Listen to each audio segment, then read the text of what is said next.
আসসালামু আলাইকুম। কেমন আছেন সবাই? আশা করি সবাই ভালো আছেন। আমি আল্লাহর রহমতে ভালো আছি। আপনাদের সামনে হাজির হয়েছি আবারও নতুন একটা ভিডিও নিয়ে। ইনশাআল্লাহ আজকে আপনাদেরকে পড়াবো। আজকে আলোচনা করব কি নিয়ে? আজকে আলোচনা করতে চাচ্ছি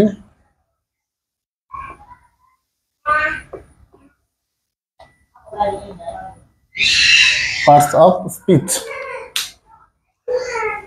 পার্টস অফ স্পিচ এটা আসলে একটি ইংলিশের ফাউন্ডেশন বলা যায়। এটা খুবই গুরুত্বপূর্ণ একটা জিনিস। এই পার্ট অফ স্পিচ ভালো করে না জানলে যত বড় বড় এক্সাম আছে, কম্পিটিটিভ পরীক্ষা আছে, bank, primary, varsity, even BCS, সকল পরীক্ষার মধ্যে এটা থেকে প্রশ্ন আসবে এবং আসেই। এই আইটেমটা আসলে ছোটবেলা থেকে বলতেছি, কিন্তু আসলে পরিবর্তনগুলো খুবই কঠিন, যে একটা থেকে আরেকটা হয়ে যায়। স্পেশালি এটা কঠিন। আমি ধারাবাহিকভাবে ইনশাআল্লাহ আলোচনা সবই করব। আমরা যদি এটা হিসেব করি, পার্ট অফ স্পিচ যদি আলাদা বুঝি, স্পিচ মানে কথা বা বক্তব্য। আমরা জানি অফ হলো একটা প্রিপোজিশন, এটা মানে কি এর অথবা র বলতে পারি। আর পার্ট মানে আমরা বলতে পারি অংশ। তখন এটা যদি আমরা সাজিয়ে লিখতে পারি, আমরা লিখতে পারি এটা এটা কথা বা বক্তব্য। তো আমরা কি লিখতে পারি? বক্তব্য, বক্তব্যের অংশ অথবা কথার অংশ। আমরা পৃথিবীতে যত ধরনের কথাই বলি না কেন, যে কোনো প্রকারের কথা বলি না কেন, এটা কোনো না কোনো পার্ট অফ স্পিচের অন্তর্ভুক্ত। এটা মাথায় রাখবেন। এটার বাহিরে কোনো কথা বলা যাবে না। তাহলে দেখেন, এটা রিয়েলি সেন্টেন্সের মধ্যে খুবই গুরুত্বপূর্ণ। তবে হঠাৎ করে যদি আপনাকে একটা ওয়ার্ড দেয় এটা কোন পার্ট স্পিচ, এটা তেমন বিষয় না। একটা সেন্টেন্সের মধ্যে কিভাবে আসে সেটা হলো আসলে লক্ষণীয় বিষয়। যে কখনো একটা নাউন কখনো অ্যাডজেক্টিভ হয়ে যায়, অ্যাডজেক্টিভ কখনো নাউন হয়ে যায়, কখনো কোনো একটা প্রিপোজিশন অ্যাডভার্ব হয়ে যায়, আবার প্রিপোজিশন কখনো এখানে অ্যাডজেক্টিভ হয়ে যায়, আবার নাউন হয়ে যায়। তো এই জিনিসগুলো আসলে সেন্টেন্সের মধ্যে আসলে একটু জটিল। যাই হোক, আমরা শুরু করছি ইনশাল্লাহ। প্রাথমিক থেকে শুরু করে আমরা একেবারে চূড়ান্ত পর্যায় পর্যন্ত ইনশাল্লাহ পৌঁছাবো।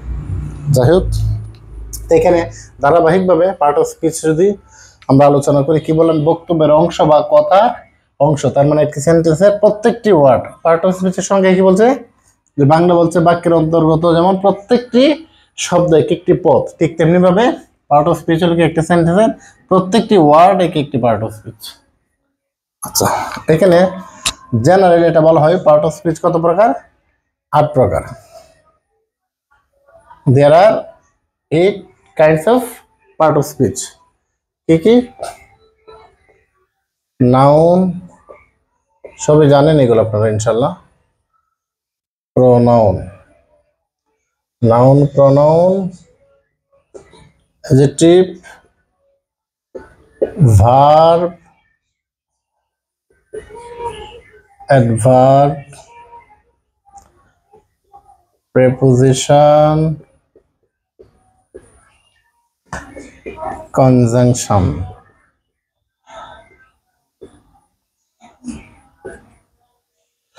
আপনার কি ইন্টারজেকশন।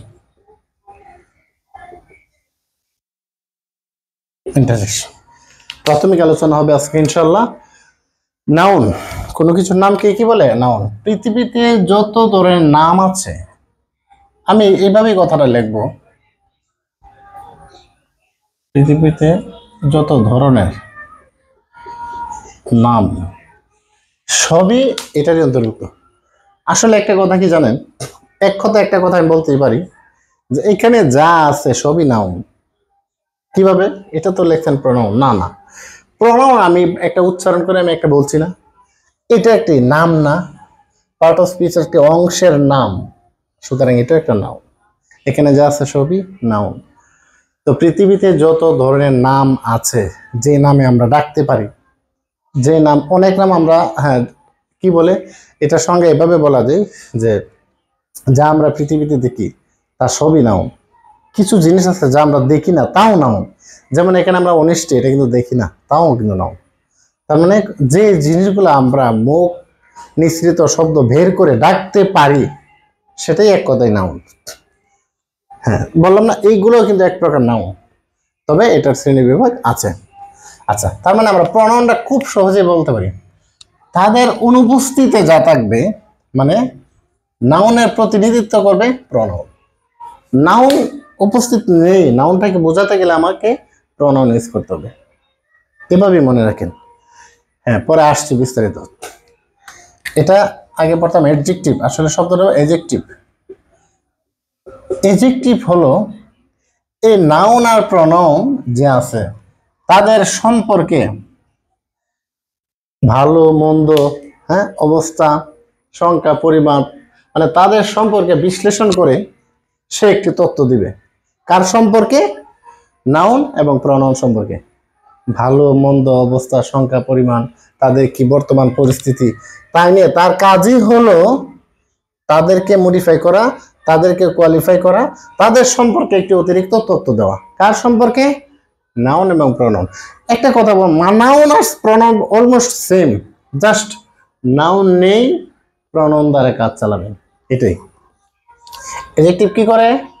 তাদের সম্পর্কে অতিরিক্ত তথ্যবাণী আসলে আপনার কাছে পৌঁছাবে, যে তাদের দোষ, গুণ, অবস্থা, সংখ্যা, পরিমাণ, তারা কি করে, তাদের আচার আচরণ কেমন, এই দায়িত্বটাই পালন করে মূলত অ্যাডজেক্টিভ। আচ্ছা, এটা দেখেন, ভার্ব সেন্টেন্সের একটি অপরিহার্য অংশ। I can say that there is no any kinds of sentence without verb.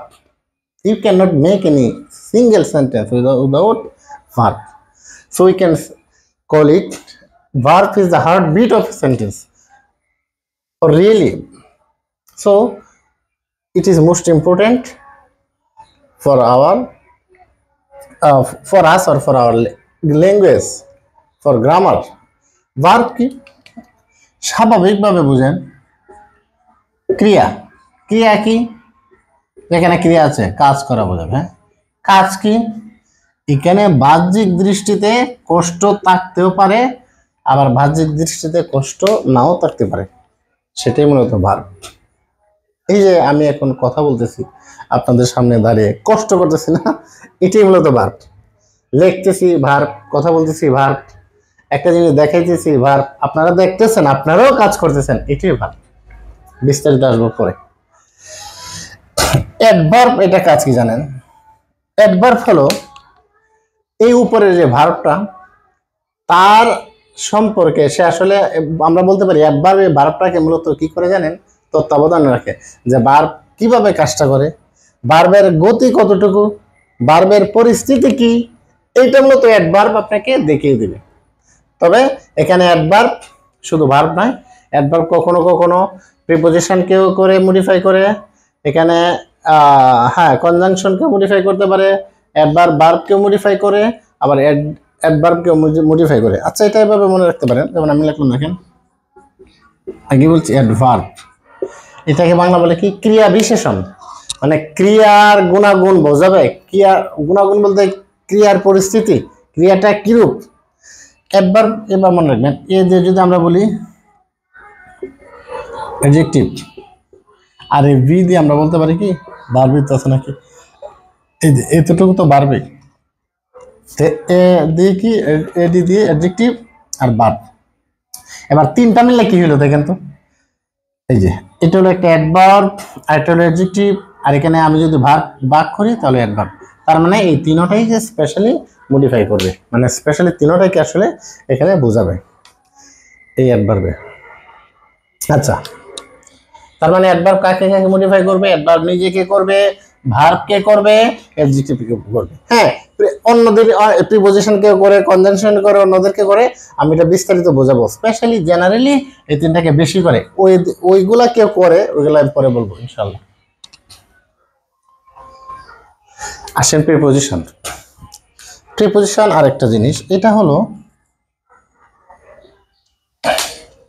এটা কি কাজ করে? এটা মূলত অবস্থানটা নির্দিষ্ট করে, অবস্থানের যে পরিস্থিতি, যে সে কিভাবে যাচ্ছে। যেমন এরকম প্রিপোজিশন মানে কি, আমরা বলতে পারি বাংলায় পদোন্নয় অব্যয়। পদোন্নয় অব্যয় বলতে এটাই যে প্রিপোজিশনের কাজ হলো নাউন প্রনাউনের সাথে একটি সম্পর্ক তৈরি করবে, নাউন প্রনাউনের সাথে একটি সম্পর্ক তৈরি করবে, এবং নাউনের অনেক ক্ষেত্রে কি নাউনের অবস্থান বোঝাবে, কোথায় আছে নাউনটা, এটা বোঝায় এখানে প্রিপোজিশন, পদোন্নয় অব্যয়। বিস্তারিত পরে বলবো ইনশাআল্লাহ। Conjunction, interjection. কনজাংশন অনেক ক্ষেত্রে কি বলে, যে এখানে কনজাংশন এখানে দুটি সেন্টেন্সকে যুক্ত করে, হ্যাঁ। আর ইন্টারজেকশন হলো এই ছিল আবেগসূচক কোনো কিছু যদি হয়, এটা হলো মূলত ইন্টারজেকশন। আচ্ছা, তো আমরা প্রাথমিকভাবে এটার পরিচিতি লাভ করলাম। আমরা বিস্তারিতভাবে আসলে ভিতরে ঢোকার চেষ্টা করবো ইনশাআল্লাহ।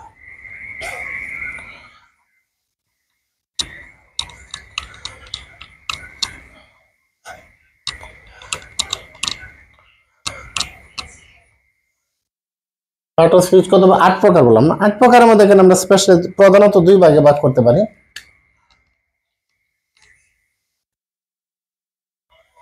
তার মানে আমরা বলতে পারি এখানে যদি 8 প্রকার না, এর মধ্যে প্রথমটা কি ছিল? নাউন। আমরা নাউন একটু ছোট করে আলোচনা করি, দেখি কোন পর্যন্ত আসে। নাউন এখানে যদি হয়, নাউন কিন্তু সর্বমোট যদি আমরা বলি 5 প্রকার বলতে পারি। তার মানে নাউন মোট 5 প্রকার।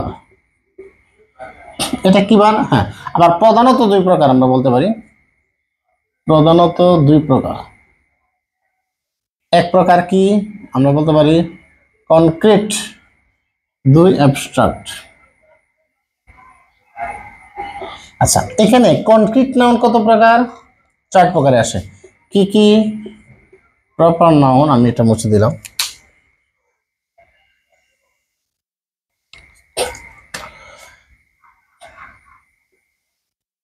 প্রপার নাউন 1, 2 নম্বরে লিখতে পারি কমন নাউন, 3 নম্বরে material noun. Proper noun, common noun, material noun, আছে কি? হ্যাঁ, concrete noun, proper, common, material আর কত অ্যাবস্ট্রাক্ট আছে না? কত হলো? 4 প্রকার। ও সরি, কালেক্টিভ নাউন তো বাদ পড়ছে। কালেক্টিভ নাউন, আচ্ছা কি বললাম? কনক্রিট নাউন যদি 4 প্রকার হয় আর এখানে কত প্রকার? 1 প্রকার। তার মানে আমরা বলতে পারি মোট 5 প্রকার। Proper, common, material, abstract. Proper, common, material, abstract. কত? Proper, common, collective, abstract. এই টোটালটা 5 প্রকার। টোটাল যদি 5 প্রকার হয়, এটা 1 প্রকার আর এখানে 4 প্রকার, মোট 5 প্রকার। আপনারা দেখতে পাচ্ছেন, আমি আবার বলতেছি proper noun, common noun, material noun, collective noun আর এখানে আছে 1 প্রকার অ্যাবস্ট্রাক্ট নাউন। এই টোটাল 5 প্রকার। আচ্ছা, ইনশাল্লাহ 5 প্রকারে আলোচনা করব। নাউনের যত প্রকার কনফিউশন আছে সব ইনশাল্লাহ দূর হবে ইনশাল্লাহ। আচ্ছা দেখেন, একটা আমি কথা বলে আছি। আমি এখানে লিখলাম প্রপার নাউন, এখানে লিখলাম আমি কমন নাউন। আচ্ছা, এই দুটা পার্থক্য বুঝেন, খুব সহজ, মনে রাখার জন্য বলছি। আচ্ছা, কমনের মধ্যে এম কয়টা? 2টা এম না? তার মানে 2টি এম যদি হয়ে থাকে, তার মানে এখানে মনে রাখবেন কমন নাউন যেটা, এটা স্পেসিফিক প্রপারলি এখানে বোঝা যাবে এটাই প্রপার নাউন। আমি আবার বলছি, এটার মনে করবেন 2টা নাম, এটার 2টা নাম, এই যে এম আছে 2টা, তার মানে 2টা মনে রাখার জন্য বলছি। তো এইখানে যে জিনিসটা হবে, এটার একটা অংশ ছোট করে এখানে একটা পাবে, প্রপারলি বোঝাবে বিদায় এটা প্রপার নাউন। আর কমন মানে কি? ধরেন আমি এই কালার একটা শার্ট কিনছি, শার্ট পরলাম আজকে, আরেকটা লোক রাস্তার মধ্যে ঠিক একই রকম একই ডিজাইনের এই শার্টটা পরছে, তাহলে কি হবে? কমন পড়ে গেল, তার গায়ে যেটা আমার গায়ে সেটা কমন নাউন। যেটাকে আমরা কি বলি? এটা কি কমন নাউন। আর প্রপার নাউন মানে আমরা কি? প্রপার নাউনটা হলো যেটা প্রপারলি যথাযথভাবে বোঝাবে। আচ্ছা, আমরা যদি এখানে লিখি সি, সি মানে সাগর, হ্যাঁ, বা এখানে যদি আমি লিখি রিভার, রিভার মানে কি? নদী, নাম না? আচ্ছা দেখেন তো, রিভার তো নদী, নদীর একটা স্পেশাল প্রপার নাম আছে না? কি হতে পারে? পদ্মা। কি হতে পারে? মেঘনা। এই দেখছেন প্রপার নামটা কি জিনিস?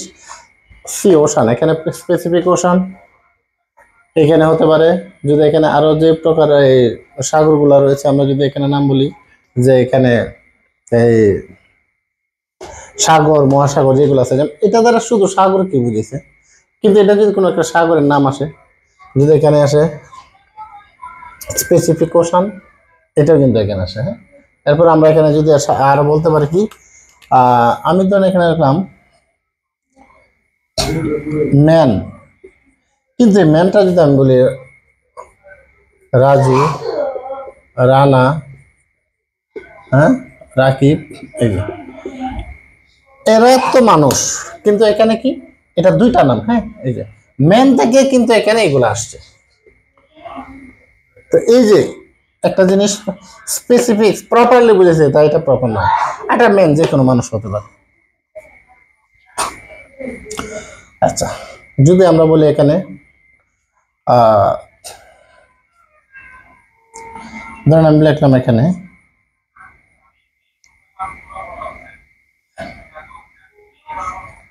সিটি, যে কোনো সিটি হতে পারে, কিন্তু এখানে যদি আমি লিখি ঢাকা, এই যে প্রপারলি আমি বুঝাচ্ছি একটা শহরের নাম। আমি যদি লিখি সিলেট, আমি লিখলাম চট্টগ্রাম, কি হয়ে গেল? প্রপার হয়ে গেল। আর এটা তো আছেই যে কোনো সিটি। ঠিক তেমনি ভাবে আমি যদি এখানে আমি লিখলাম, যদি আমি এখানে একটা ভিলেজ, কিন্তু আমি যদি একটা ভিলেজের নাম লিখি, একটা ভিলেজের নাম, যেমন আমাদের গ্রামের নাম হলো ঢাকি, আমাদের থানার নাম হলো, যদি আমি এখানে ঢাকি কিন্তু একটা গ্রাম, নট ঢাকা, ঢাকি একটা গ্রাম। হ্যাঁ, আমাদের এখানে যদি আমি লিখি পোস্ট অফিস, পুলিশ স্টেশন মানে থানা, পুলিশ স্টেশন, তখন আমি যদি বলি মিঠামইন, মিঠামইন, এটা পুলিশ স্টেশন, পুলিশ স্টেশন মানে থানা, অথবা আমি থানাও লিখতে পারি, এই যে থানা।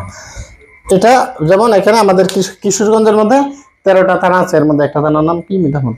যেমন এখানে পুলিশ স্টেশন যে কোনোটা হতে পারে, কিশোরগঞ্জ, করিমগঞ্জ, হ্যাঁ, কটিয়াদি, পাকুন্দিয়া, হোসেনপুর, ভৈরব, নিকলি, বাজিতপুর, এখানে যে কোনো থানা হইতে পারে। কিন্তু ওই থানাটা হলো মূলত এখানে কি, যখন নাম হয়ে গেল প্রপারলি বুঝেছি তখনই সেটা প্রপার। আর এমনি কি পুলিশ স্টেশন যে কোনো থানা হইতে পারে, তখন এটা কি কমন।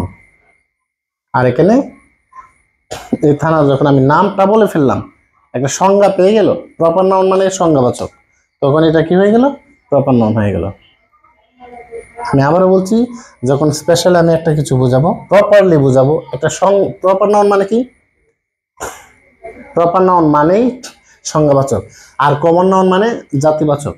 দেখেন এগুলো কিন্তু একটা জাত, একটা জাতের মধ্যে রয়েছে। এই জাত যখন আমি প্রপারলি স্পেসিফিকলি বোঝাবো সংজ্ঞাবাচক, তখন সেটা হয়ে যাবে প্রপার নাউন, আর ওইটা হয়ে যাবে কমন নাউন।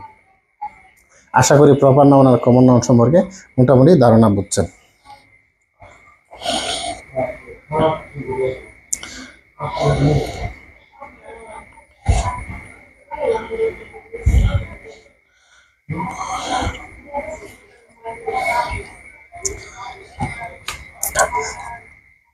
এখানে যদি আমি লিখি পয়েট, আচ্ছা পয়েট হবে এখানে পয়েট। আর এখানে আমি কি লিখতে পারবো? এখানে যদি আমি লিখি কাজী নজরুল ইসলাম, রবীন্দ্রনাথ ঠাকুর, এই তো একটা সংজ্ঞা পেয়ে গেল।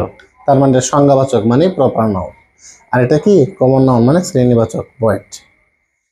যে জিনিসের দুইটা নাম সেটাই মূলত কমন নাউন, এখানে এম দুইটা রয়েছে। আর এটা থেকে যখন প্রপারলি স্পেসিফিকলি আমি একটা বোঝাবো, তখনই সেটা হয়ে যাবে কি নাউন? Proper noun. আচ্ছা, তার মানে আমরা জাস্ট এটা শুরু করলাম প্রাথমিক যে আলোচনা, নাউনে শুধু প্রপার আর কমন নাউন নিয়ে আলোচনা করলাম। আরো নাউন কি বাকি রয়েছে? 3টা, collective noun, material noun, abstract noun. ইনশাআল্লাহ ধারাবাহিকভাবে আলোচনা চলবে। আপনারা আমাদের সাথে থাকেন, দোয়া করবেন আমার জন্য, যাতে করে আমি প্রতিনিয়ত আপনাদেরকে ধারাবাহিকভাবে ক্লাসগুলো দিতে পারি ইংলিশ এবং বাংলার উপর। ইনশাআল্লাহ আর যদি আপনাদের কোনো আইটেমের উপর কোনো ক্লাস বোঝার থাকে যদি বলেন, তাহলে ইনশাআল্লাহ আপনার কমেন্টে বলবেন, আমি আপনাদের সেই আইটেমগুলো দেওয়ার চেষ্টা করব। সে পর্যন্ত সবাই ভালো থাকেন। ধন্যবাদ সবাইকে। আসসালামু আলাইকুম ওয়া রাহমাতুল্লাহি ওয়া বারাকাতুহু।